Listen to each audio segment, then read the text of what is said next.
লালচাঁদ ও সুমন ভাইয়ের দক্ষতা। Lalchand easy long শটে স্ট্রেট ফরওয়ার্ড পকেট করলেন।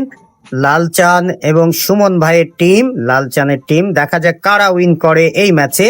লালচাঁদ কিন্তু একটি টপ চাবি খেলছেন, চমৎকার একটি চাবি খেলা দেখালেন। দুটো গুটি কিন্তু হাতের নাগালেই নিয়ে আসলেন। আবারও কিন্তু লালচাঁদ লং শটে পকেট করার চেষ্টা, সাদাকে সরিয়ে। What a shot! সাদাকে কিন্তু সরিয়ে ফেললেন লালচাঁদ। আবারও কিন্তু হাতে ইজি শট রয়েছে, আরো একটি ইজি লং শটে স্ট্রেট ফরওয়ার্ড চমৎকার ভাবে ক্লিয়ার করলেন। রেড রয়েছে হাতে ব্যাজ হিসেবে, তারপরেও কিন্তু তিনি দূরে একটি টান খেলার চেষ্টা করছেন লালচাঁদ। ও নো, মিস করে ফেললেন। দেখা যাক সুমন ভাই তার প্রতিপক্ষ। ডাবলে সেট বানিয়ে খেলার চেষ্টা, নো মিস। একটি গুটি কিন্তু পকেট করলেন, ডাবল করতে পারলেন না। আবারও কালোকে সরিয়ে সিঙ্গেলে চমৎকার ভাবে পকেট করলেন। হাতে কিন্তু প্রচুর খেলা রয়েছে, আর মাত্র পাঁচটা গুটি আছে আমাদের সুমন ভাইয়ের।